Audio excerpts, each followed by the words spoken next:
Nobel. Chegando aqui no Instituto Nobel, Alfred Nobel.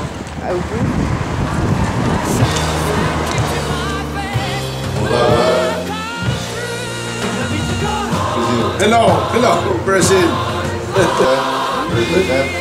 Eu estou representando os apóstolos do social, com a indicação do Prêmio Nobel desse ano 2010-2011. Representação Ignacio Lula, Todos os candidatos aqui. encabeçado por presidente Lula. Tá bom? Entregando tudo pro senhor.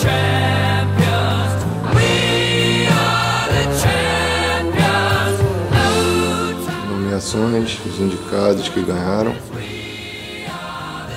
E aqui é onde é feito o julgamento.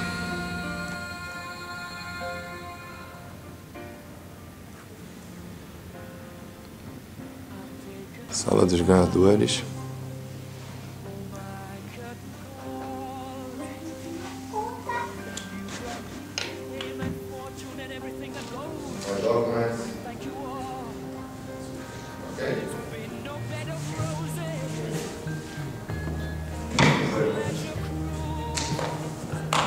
Good luck.